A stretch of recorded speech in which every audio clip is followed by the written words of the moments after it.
एक लड़का और लड़की 3 दिन रात समंदर में भटकते रहे। जब दोनों पूरी तरह नाउम्मीद हो गए तभी लड़की को पास एक छोटा टापू दिखा। ये देखकर दोनों खुशी से झूम उठे और पूरी ताकत से टापू की ओर बढ़े। वे टापू पर पहुंच गए पर असली मुसीबत अब शुरू हुई थी। थोड़ी देर आराम के बाद उन्होंने ताकत वापस पाने के लिए खाने की चीज ढूंढने का फैसला किया। किसी अनहोनी से बचने के लिए लड़के ने फ्लेयर गन भी रख ली, पर उन्हें अंदाजा भी नहीं था कि इस छोटे से टापू पर न सिर्फ खाने लायक जंगली फल थे बल्कि पास में ही उन्हें साफ और मीठा पानी भी मिल गया। लेकिन जब वो टापू की सबसे ऊंची चोटी पर पहुंचे तब उन्हें पता चला कि ये तो एक वीरान टापू है जहाँ कोई नहीं रहता। बेचारे दोनों ने पहले रहने के लिए कोई ठिकाना ढूंढने का सोचा।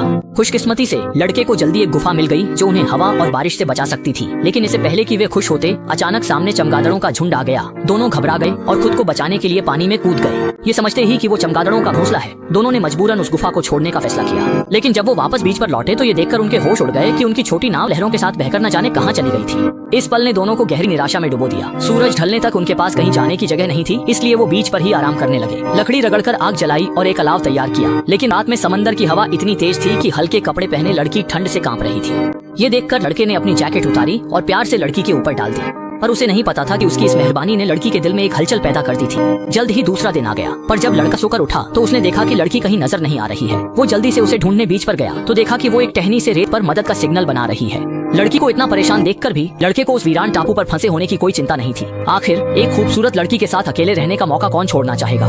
वो अपने कपड़े उतारकर समंदर में तैरने चला गया। लड़की की चिंता दूर करने के लिए लड़के ने टहनियों से तंबू बनाया। काम खत्म होने पर वो लड़की के लिए केला लाना नहीं भूला। इस तरह दोनों का रिश्ता और गहरा हुआ। आखिर में अकेले लड़के और लड़की ने सारी दूरियां मिटा दी। उन्हें लगा ये बेफिक्री वाली जिंदगी हमेशा चलेगी, पर किसे पता था हादसा अचानक होगा। उस दिन लड़का जंगल में जंगली फल तोड़ रहा था, तभी उसे आसमान से हवाई जहाज की आवाज सुनाई दी। वो उत्साहित होकर पूरी जान लगाकर कैंप की ओर भागा। वहाँ पहुंचकर उसने देखा कि फ्लेयर गन गायब थी। उसके पास आसमान की तरफ देखकर मदद के लिए चिल्लाने के अलावा कोई चारा नहीं था। दूरी इतनी ज्यादा थी कि इसका कोई फायदा नहीं हुआ। अपनी आंखों के सामने उम्मीद टूटती देख वो बिखर गया और लड़की को दोष देने लगा। उसे लगा लड़की ने फ्लेयर गन छिपा दी है, जबकि लड़की को इसका पता नहीं था। इसी पर दोनों में झगड़ा हुआ और वो नाराज होकर अलग हो गए। लेकिन जब दोनों एक दूसरे से नाराज थे तभी जंगल से एक धीमी गुर्राहट की आवाज आई। उत्सुकता में लड़का उस आवाज का पीछा करते हुए देखने गया। वहाँ पहुंचकर उसने एक काले तेंदुए को देखा।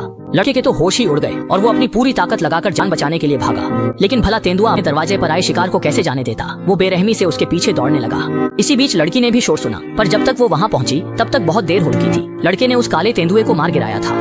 अपने सामने इस बहादुर आदमी को देखकर लड़की का दिल पूरी तरह उस पर आ गया। और फिर आने वाले दिनों में दोनों ने एक बार फिर अपनी बेफिक्र दुनिया बसा ली, क्योंकि उस वीरान टापू पर उन्हें किसी के देखने की परवाह नहीं थी। उनका प्यार टापू के हर कोने में फैला हुआ था। देखते ही देखते 1 साल बीत गया। उस दिन दोनों आराम कर रहे थे कि तभी आसमान से अचानक कई खाली बोतलें नीचे गिरी। पर जब उन्होंने हैरान होकर ऊपर देखा तो पाया कि एक बंदर उनका सामान चुरा कर ले गया था। सौभाग्य से उनके सामान में खोया सिग्नल फ्लेयर भी था। ये देख जियाओ शुआई खुश हुआ। उसे पता नहीं था कि जियाओ मई ने मन ही मन एक निर्णय लिया था जो उनके पूर्वजों के खिलाफ था। एक पुरुष और एक महिला दुर्भाग्य से निर्जन द्वीप पर फंसे थे और अप्रत्याशित रूप से लड़की को लड़के से प्यार हो गया। इसलिए उसके शरीर पर कब्जा करने के लिए जियाओ मई ने जानबूझकर सिग्नल फ्लेयर बर्बाद किया, जिससे जियाओ शुआई गुस्से में उसे पागल औरत कहने लगा। लेकिन जियाओ मई ने कहा कि उसने ऐसा इसलिए किया ताकि वह हमेशा उसके साथ रह सके। जियाओ शुआई के गुस्से और लाचारी पर जियाओ मई ने मौके का फायदा उठाया और उसे झील किनारे ले गई।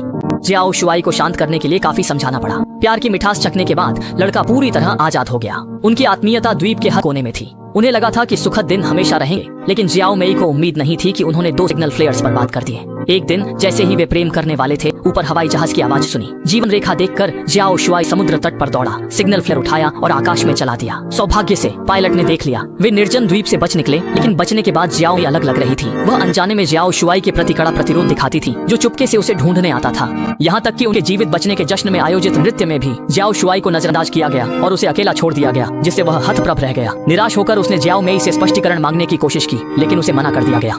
स्कूल में जियाओ मई ट्रेंडिंग विषयों के कारण सोशल मीडिया पर चर्चा में थी। उसने जियाओ शुआई को नजरअंदाज करना जारी रखा और अपने सहपाठियों को उस द्वीप पर अपने जीवन के बारे में बताती रही। इन संकेतों ने जियाओ शुआई को यह विश्वास दिला दिया कि उसे छोड़ दिया गया है और उसने आत्महत्या के बारे में भी सोचा, इस बात से अनजान कि जियाओ मई ने सब देख लिया था। लेकिन ऐसा लग रहा था जैसे उसके पास कुछ था जो वह कह नहीं पा रहा था। उस दिन जब जियाओ शुआई घर पर अकेली थी, उसे अचानक जियाओ मई का फोन आया। उसने सिर्फ नंबर देखा और चुपचाप फोन रख दिया। पता चला कि जियाओ मई का जन्मदिन था और वह चाहती थी कि जियाओ शुआई उसके साथ जन्मदिन मनाए। सहपाठियों को जोड़ियों में नाचते देखकर जियाओ मई को दुख हुआ। जैसे ही वह निराश हो रही थी, उसने बाहर एक जानी पहचानी शख्सियत को देखा। उस पल जियाओ मई अब संकोची नहीं रही और अपनी भावनाएं छिपाना बंद कर दी, सच बता दिया। पता चला कि शाओमी हमेशा जियाओ शुआई से प्यार करती रही है, लेकिन उनके बारे में अफवाहें इंटरनेट पर थी। वे दोनों 1 साल से ज्यादा समय से निर्जन द्वीप पर अकेले रह रहे थे और माता पिता को परेशान करने के लिए उसके पास जियाओ शुआई से दूरी बनाने के अलावा कोई चारा नहीं था। अब वह इसे स्वीकार कर चुकी है और अपने प्यार का सामना करने का फैसला किया है।